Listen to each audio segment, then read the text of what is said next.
Okay, guys. So I'm back at it here.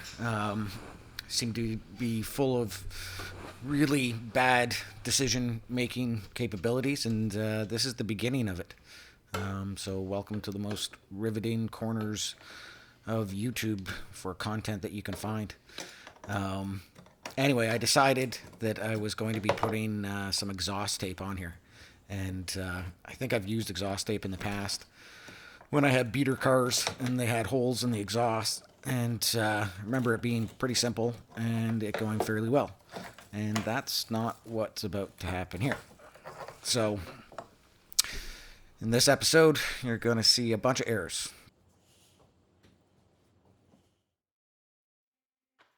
There it is there. So, that's Spider Patch. And I want to make it abundantly clear at the beginning of this video. Do not do this. This is not a good idea. It is neither going to turn out well or is it going to be fun for me in this video. Stuff's pretty easy to work with, and it's a little bit of a pain in the butt to get the backer tape off. But anyway, so here we go. Beginning of bad decision making.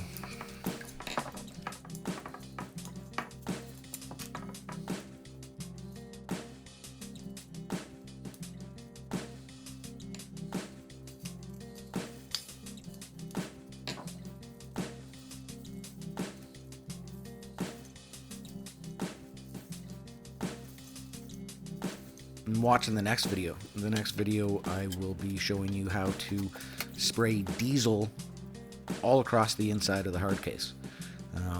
That will be an exciting episode, and one surely not to miss, because I know how engaging these videos must be for everybody out there.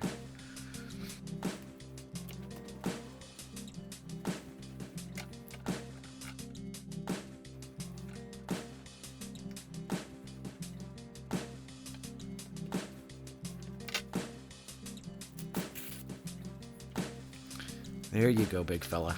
Now you're just beginning to make the problems happen. Again, if you're joining this video partway along or you're scrolling through it extremely quickly, do not do this. This is a bad idea.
Can't tell you guys enough how much I thought this was a really good idea.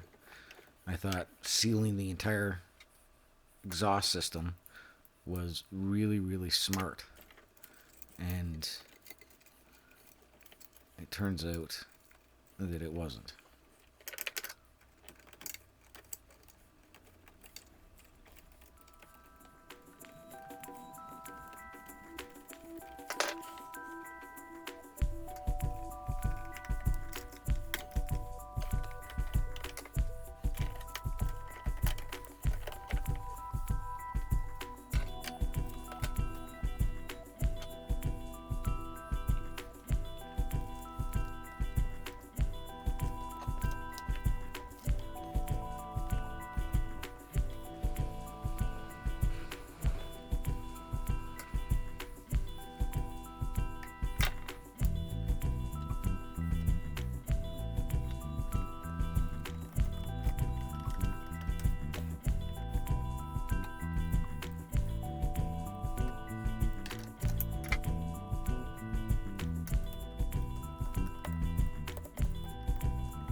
So I decided to take Gorilla Tape and sort of tape this up a little tiny bit more.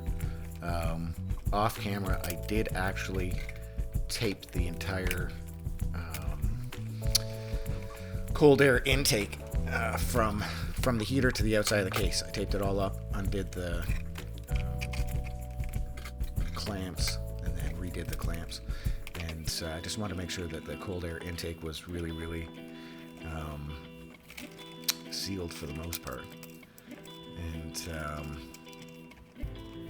primary reason why is I'm sort of a little tiny bit paranoid of any of the exhaust fumes coming up and somehow getting into the circulation from the cold air to the hot air in. Oh, you might remember this guy.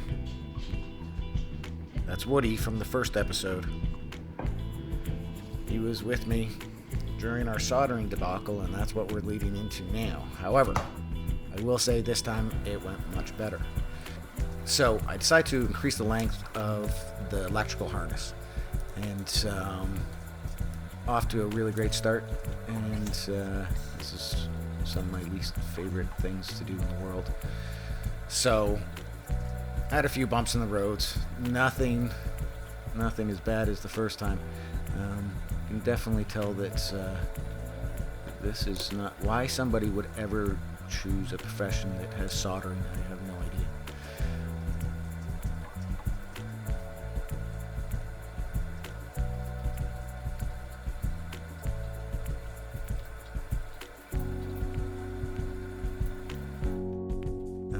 Anyway, so this is the extension of the control section.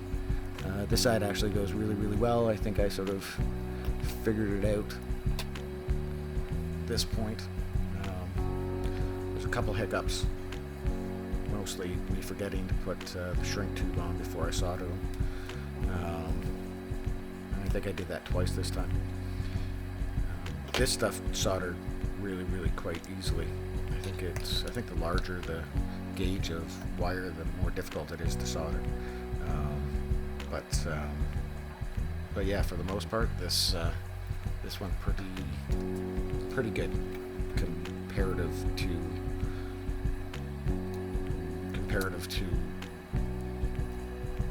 the first episode.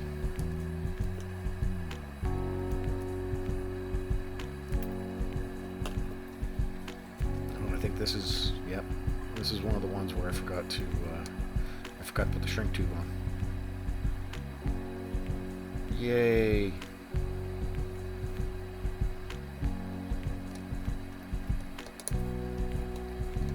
There we go. Let's pull this off and try this again. And I fumble around here for a little tiny bit. Try and solder that back together. It didn't work. I had to cut it and start over. Anyway, all the soldering done. Now it's time for wire management.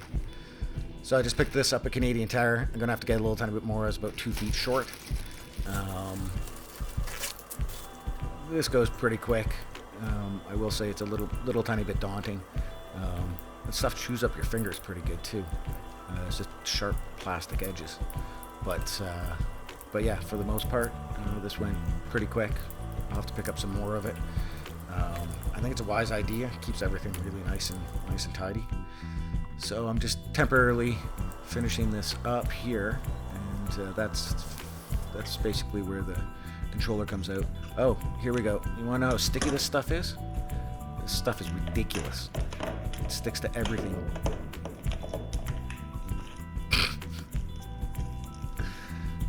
Anyway, so I'm just finishing up taping up this here at the end.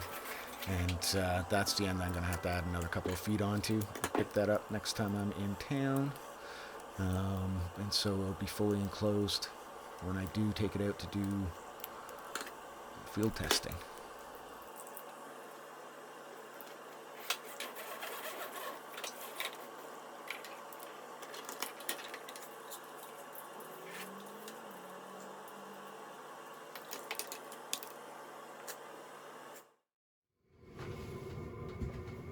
Okay guys, so we got it up and running.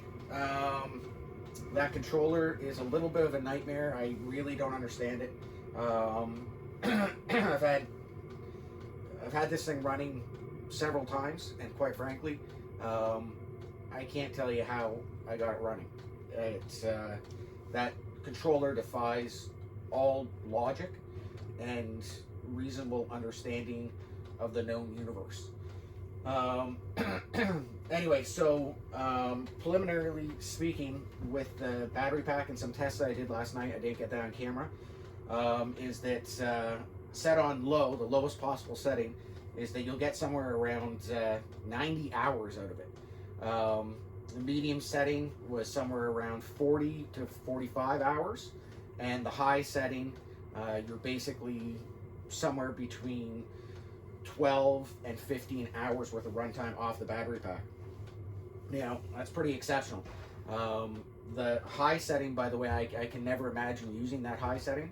The unit gets so hot that that for any tent or for the back of your cap, I can't imagine running it even in minus 30-degree weather at that setting. The 5 kilowatt heater itself it puts out a tremendous amount of heat at that high setting. So yeah, that's about it, guys. Battery pack and the inverter all hooked up. Everything looks like it's going to be operating fine. I am going to be doing a carbon monoxide test inside the box. I'm just waiting for the tester to show up from Amazon. So I'm going to close up the box and I'm going to see if there's any leakage from the actual exhaust system here. Not too sure how good of a job that tape did, but like I said, it was just an extra layer of safety that I wanted to check.